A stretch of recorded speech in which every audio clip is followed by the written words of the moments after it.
You in the office, baby. Going up.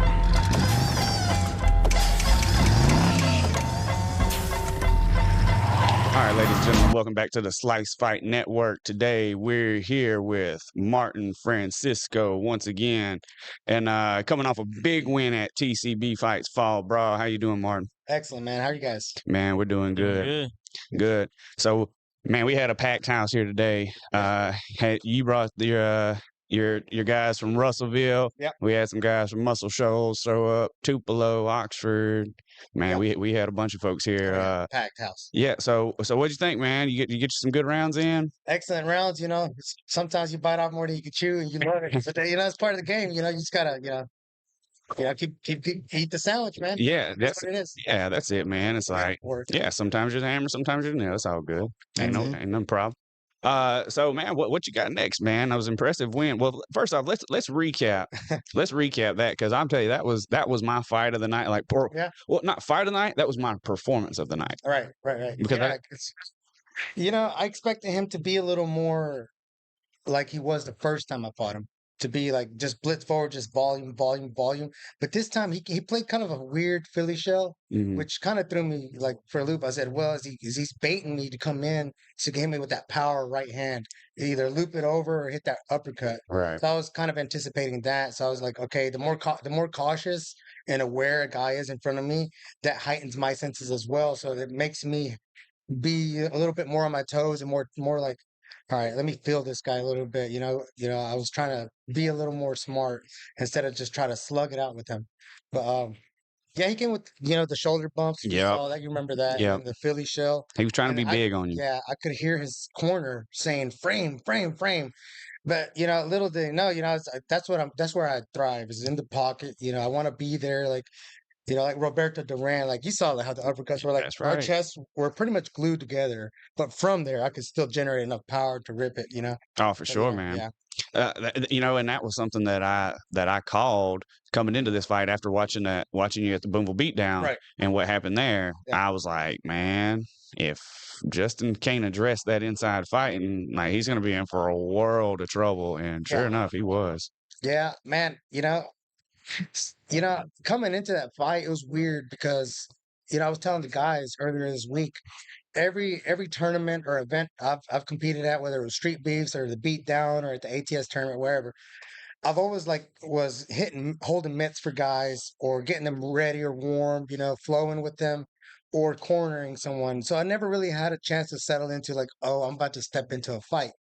I never had that, experience where I didn't have that. I was kind of like, what now? What am I doing here?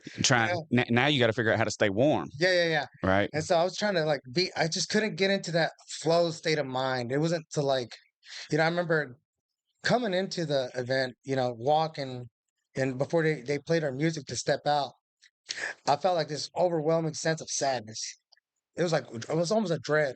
And I didn't know why. It hits my mind, like that interview that Mike Tyson talks about. He felt sad for his opponents because he knew he was going to go hurt him. Mm-hmm. And I was like, either this guy's going to hurt me or I'm going to hurt him. So I was like, wait, something's missing. So I run back upstairs, run up. I see my mom. I was like, here, cover me. You got me.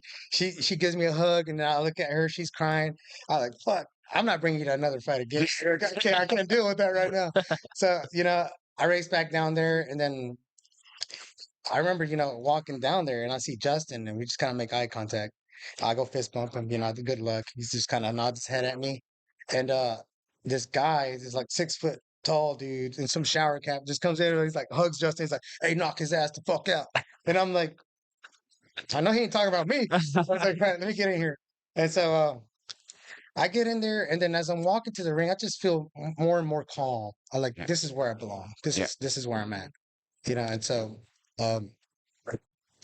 it was a bunch of mixed feelings up until the moment. At the moment of it was just calmness. Just I felt serene, I felt calm, I felt happy just to be there, because I knew I was like, all right, this guy's gonna knock my block off, or I'm gonna go off on my shield, or I'm gonna lay this guy out, or try to. It's like when that certain acceptance sets in, where it's like, yeah, that's the word. This is what we're doing. Like, we're here.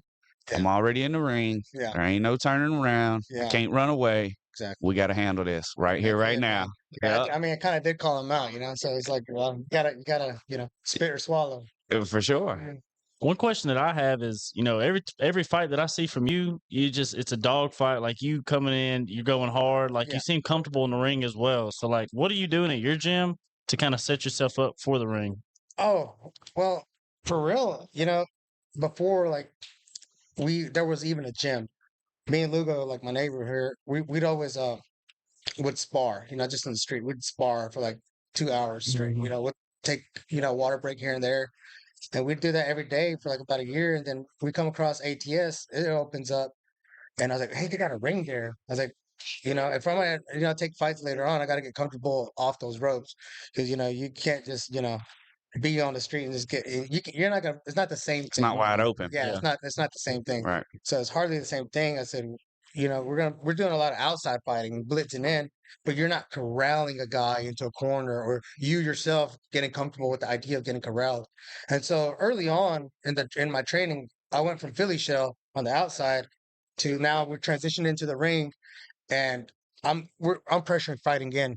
I'm corralling a guy into a corner. That's where I'm comfortable, or I'm comfortable. Like I got nowhere to go. Like the ropes here. I'm on the turnbuckle, and I got nowhere to go. So you just come to me. Mhm. That's kind of my that uncomfortable. Being comfortable. Comfortably numb. With the Yeah. idea that Yeah. this guy's I got nowhere to go. He's gonna come forward. It's kind of for me. It's like just the other day. Here's another example. We did a 2v3 sparring session, 2 guys versus 3. Yeah. Mhm. And I was witnessing these guys like Kajan and Angel Cerna. They were the 2 guys versus like Jonathan and the boys here. And I was like, man, they're kind of on the open. They were like playing out here. And so I was like, all right, now me and Cerna are gonna go in there. So I go shoulder to shoulder. I said, we're gonna sit in this corner, man. We're gonna hold this down. They're gonna come to us. And so we were shoulder to shoulder. And for me, it's kind of like the Battle of Thermopylae, the 300, soldiers, from Sparta. Yep. They get these guys to come in waves and waves and just keep knocking them down. They're not going nowhere. And so that's the idea for me is to have like that I know we're not in Alabama, but like Alabama style defense. Yeah. Like take an inch, don't give it, take a yard, don't give it back, Right. Yeah, never retreat, never surrender, just stay right there. He's got to come to you anyway. That's it. That's my mentality. Yeah. That's it. Shoot, yeah, man. Well, all right. So we know you got something else coming up. You wanna tell us what you got coming up? Yeah, I got a kickboxing match coming up December 8th. Sigala, I think the guy is. I don't know anything about him. He trains out of some school in Tennessee. I don't really know. Where's the show gonna be at? Madison, Tennessee. Madison, Tennessee. Yeah, like an hour north of Nashville. Mhm. Kickboxing, I'm debuting, so we're gonna see how that goes. And Jankowski's a guy trained out of Florence, Alabama, and Combat Kings out of Ty Guthrie's place. Well, he's trying to offer me another fight for December 15th. So the following weekend after another kickboxing match. Mm. So I'm supposed to be fighting this first one at 165 pounds. I'm currently at like 170, so I got to cut down to 160. The reason I'm doing that is because the following weekend I got to fight at 155. Oh, so not only are you going back-to-back weekends, but you're doing the lighter weight the second weekend. Yeah. Okay, you pulling off that Hamzat Chimaev. That's what seriously, that's what he did at Fight Island. His first fight was 85, and then that second, like 10 days later, whatever it was, they fought like He fought Mearshart? at 70. I didn't know that. Gerard Mearshart? No, Mearshart was It's after. the first one. Or was he the No. second fight? No, that was his That was first later? fight in the States. Oh, Yeah. Okay. Yeah, that was actually his third fight in the UFC. Okay. His first 2 fights yeah. were both in Abu Dhabi, and then his American debut is when he took on Mearshart, and he one punched him. Yeah, that was it. Yeah. Man, that's crazy, That was dude. nasty. That He's was got some crazy. nasty power. But yeah, I honestly just, no disrespect to those dudes, but I don't even remember who it was that he beat in the first 2 fights. Yeah, Like I don't know. it was like 200 significant strikes to 1. Oh yeah. Like it combined both fights. Yeah, like I remember them talking about he got right. hit like twice in his first 3 fights or Yeah. something like that. Well, Yeah, it's crazy. wicked stats. Yeah. Yeah, it was crazy because, like I said, it was the one punch that he took in the first 2 fights, but then I don't even think he took a fight in that Mearshart. It was just one strike in that whole fight. It was just him punching Mearshart, Yeah. and then boom, that was it. That was the Mearshart fight, and so it was like it wasn't until like his 4th or 5th fight. It was whenever he fought Burns. When he Yeah, fought that's when Burns, he got hit. that was a war. Yeah. That was back and forth. That was Yeah. fun. Because we fought the Korean Zombie before that, where he picked him up and was talking to Dana. No, you're No, you're no, thinking no. about the leech. The leech. Yeah, Yeah, the he fought leech. the leech. Yeah, Oh yeah, and that Korean Zombie's totally different weight. yeah, zombies down at It's like 45. 145. Yeah, that's yeah. Max Holloway, Yeah. Volkanovski weight. Yeah. Yeah, the leech though. Hey, but the leech ain't no. You know, Ain't no pushover. Yeah, he ain't, man. Hey, he'll get in there. He'll crack your jaw. Like, you better believe it. You Well, know, Hamza picked him up and was talking to Dana. I couldn't believe it. man. But Pure it's confidence, man. yeah, but it's just different, man. Yeah. No, that dude's just different. So you getting into kickboxing? We seen you do some boxing. You getting into kickboxing? What about MMA? You gonna do some MMA? You know, I was telling Dobbins earlier. Yeah, I took an MMA fight in February, like on 3 days' notice, because I was talking to Scotty Swanger out of Memphis, and he was I forget Swanger's Promotions, I Mhm. think. He offered me some fights, and then the guys kept falling through, and so I was like, well, dang, I ain't gonna get a fight here. So Rex Thompson out of Vermont had a promotion, and they offered me a fight. Or I hit him up and said, hey, you have a fight. So I took that fight on 3 days' notice, drove up 25 hours, and fought this guy that was like a state champion wrestler. No jiu-jitsu in like 3 years, 2 years. I haven't done jiu-jitsu.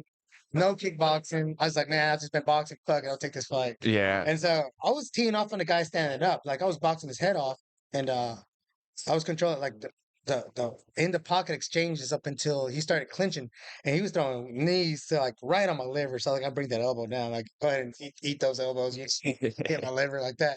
But you know, and I made the mistake of trying to shoot in on this guy. He's state champion wrestler. He like tilted my hip over, landed in my guard, and that was pretty much the whole fight. He gauged my two and would blast double every time I throw my two standing up. yeah. Just catch And you so- coming in and yeah, shoot on you. Yeah, shooting on me, I pull guard.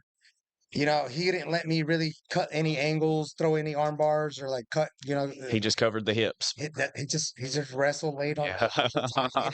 You know, that was it. You know, that fight. You know, he won. And his dad actually came up to me because his dad was a boxer growing up. Because over there they box at their school. I mean, up north, that's what they do. But he came and gave me a hug. He's like, "Hey, man, I'm proud of you." I was like, "Oh, right, I'm not your son. Ain't that your son?"